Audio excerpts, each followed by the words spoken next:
I wanted to jump on real quickly to tell you about protein. It's no secret that it's the number one building block for weight loss, for building strength, lean muscle mass, and general overall health. Now, you do need protein, carbs, and fats, which are the three main macronutrients, but I'm focusing on protein because it's the area I often feel women, and especially mums, do not prioritize and do not focus on enough.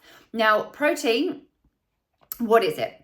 Protein is, as I said, like the building block for your body. It's a non-negotiable. It's something you definitely need. Now, protein is found in a number of meats. So things like chicken, beef, pork, even things like fish.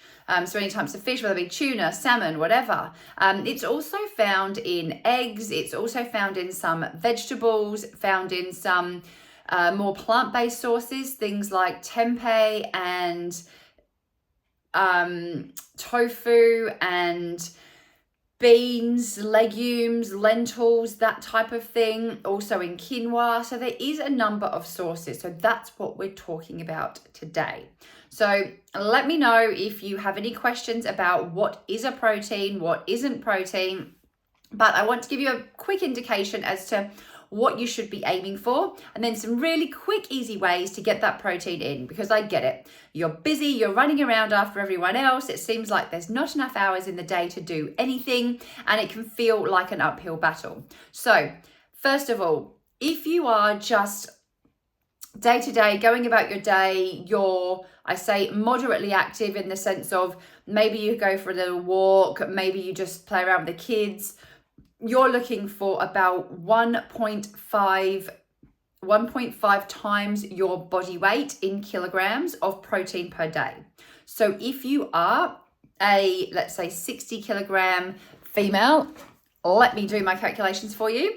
So if you weigh 60 kilograms, times that by 1.5, you need 90 grams of protein. If, however, you do go to the gym, you lift weights, you're a bit more active, maybe your job involves being active, you are maybe in hospitality, you're running around every day. If you're doing something more like that, you need to be aiming more for kind of 1.8 grams. So 1.8 times, we used our 60 kilogram person, you need 108 grams.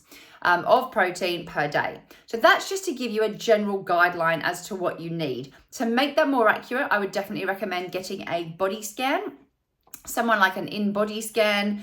There are numerous different companies, but that will give you an understanding of your weight, your basal metabolic rate, and obviously then your protein targets from there. But that's a really good guide that I like to use. I like to err on the upper side of that because I found it generally doesn't harm anybody if you're going a little bit higher, but most of us sit too low. So your bare minimum is that 1.5 times your body weight in kilograms, okay? So find out your body weight in kilograms, times that by 1.5, that is your bare minimum. Ideally, you're aiming for that 1.8 times your body weight in kilograms.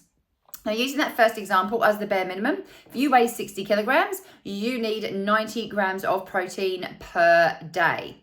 So if you break that down, most people have 3 meals a day, breakfast, lunch, and dinner. You're looking for around 30 grams of protein at each of those meals. If you can hit that, then you're winning. And it's easier than you might think. So in terms of protein, you may be looking at, okay, how do I get my protein intake in? For me, I just make sure that there is a protein source in every meal or snack that I eat. Now that's easier to do than you think. Even if you're super busy, you're really rushed. So for example, for breakfast, especially if I've been for a run or I'm got to rush out the door to take the kids somewhere, or I've got to rush to work, I don't have time between my workout and getting the kids out the door, I often opt for a smoothie. I love a good smoothie. You can add protein into it really easily. I like to add a protein powder.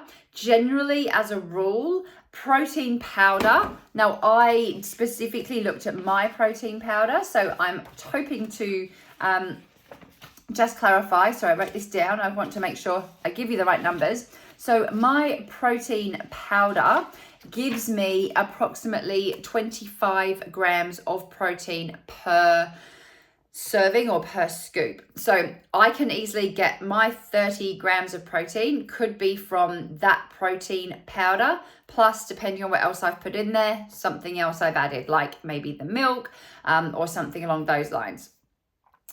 The other option is obviously your meats. So most of the time you get about 40 grams of protein out of your meat. Now we're talking about, about 200 grams of meat generally gives you about 40 grams of protein. So if you can kind of aim for something around that mark, you're going to be kind of hitting above that target. So if you're looking for something meat-based, look for something with high protein. You can look for a tin of tuna, something like that. You're going to be looking around that kind of, it's pretty easy to hit between 20 to 40 grams of protein per main meal. The place I find most women struggle is on their snacks, and that's where we kind of fall down. We tend to go for the sugary snacks, the high carbohydrate snacks, let's say like a piece of toast with some butter. We go for some biscuits, and that may not be contributing to helping you to reach your protein targets and therefore your body goals and your, whether it be toning, whether that be weight loss, whether that be energy maintenance. And you'll probably find yourself reaching for the snacks late in the afternoon to evening, because protein is one of the most thermic foods, which means it takes longer for your body to digest. No, sorry, it doesn't take longer. It requires more calories to digest protein than any other type of food. So you're actually burning calories whilst your body is breaking down the protein. Bonus, right? So you want to be thinking, what can I do? Now, I know some of you may go, I don't eat meat. I get that. Meat is probably the most whole source of protein you can find. So if you are a meat eater, that is usually my preferred source. Things like chicken and fish are really easy. If you like red meat, obviously you've got the beefs and that type of thing that you can definitely go for. Generally try and go for a lean meat source, so something with less fat. Now, eggs are a great source. If you can tolerate eggs, they are a great source of protein. So you end up with about 13 grams of protein per egg. So if you have 2 eggs, you're going to be getting about 25 grams of protein in. That's, again, so quick and easy, really quick. I love to just grab a boiled egg. You can wrap your boiled egg in a piece of turkey, in a piece of iceberg lettuce, and that can be a really easy snack that's easy to transport, easy to make. You can boil up a whole heap of eggs at the beginning of the week, and they are so easy. For my daughter, we've got a little egg chopper, so she puts the egg in, cuts it down, it gives little slices for her. So easy, and it's ready and prepared to go. Something you can easily put in kids' lunch boxes, easily put into your lunchbox if you're taking one with you to work, or just if you're going out and about. I find if I'm making the kids' snacks or a lunchbox to go somewhere, I'll make myself one too, because otherwise I'm going to be grabbing something that's convenient, that's probably not going to be protein filled. There are a few protein bars on the market that can be really, really good. Just watch sugar intake. Read the per 100 grams column. Ideally, you want to aim for less than 5 grams per 100 grams, if not at least under 10 grams per 100 grams. That can be hard to hit, so please have a look at those. But off-the-shelf protein bars can be a great option. As I said, eggs, cottage cheese, your tinned like tuna, salmon, that type of thing. To bulk out a meal, I know cost of living is pretty high.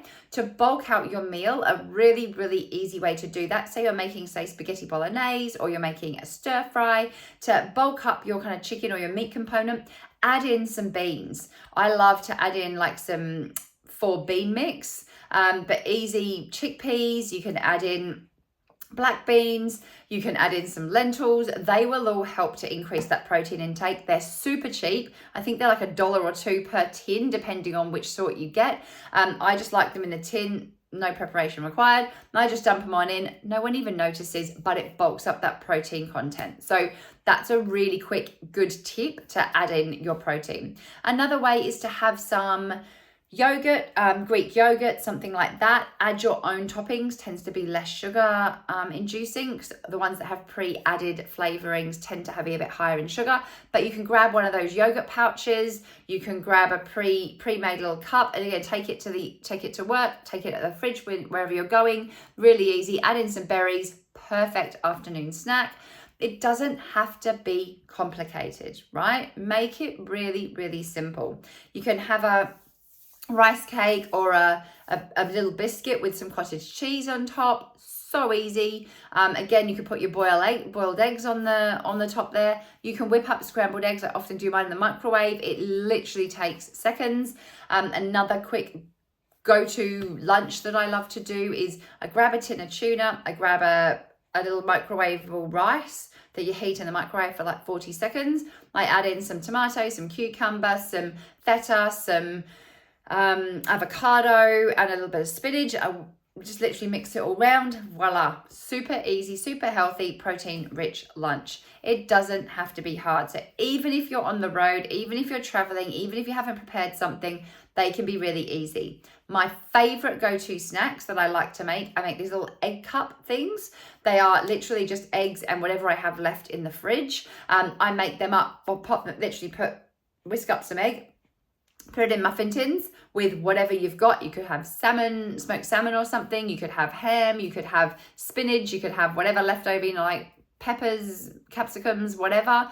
Dump that stuff in and then put it in the oven for 15 minutes. Voila, ready to go. I just put it in a piece of foil, take it with me when I'm going somewhere, or make my own protein balls using oats and dates and whatever flavorings I feel like using. And obviously with the protein powder, makes it really easy. You can make a whole batch that will easily last you a couple of weeks. I keep mine in the freezer. They set faster and they last longer. I just take them out as and when I want to use them. They can be a really quick grab and go. Bonus is kids can help to roll them and kids love to eat them. So don't overcomplicate protein. It doesn't need to be hard. There's so many options that you can grab and go. It does not need to be something that you're creating this masterpiece, slaving over all day in the kitchen. It can really be that simple. Get those grab and go options. If you're in a real rush, you really haven't got anything, you've been traveling, whatever it might be, grab a protein bar, grab a boiled egg, grab something like that, really easy. Grab a little yogurt pouch, so easy to do. You could even grab there's like protein milks, things like that. They can be high in sugar, but again, that's a great option when you're on the go. Just try and think protein first. Once you hit your protein target, everything else will kind of fall into place. Whether you prefer slightly higher fat, slightly lower carb, that's entirely up to you. But protein, if you can get that right first, it makes everything else so much better. You'll see spikes in your energy, spikes in your mood, everything will feel much better, and you'll likely see some body changes. So let's not overcomplicate it. Just always think, keep it simple. I like to prepare a whole heap of stuff at the beginning of the week, but like I said, often if I haven't had time or just haven't done that, it can be so easy and there's no need to overthink it. I hope that's been helpful. Let me know if you have any more questions.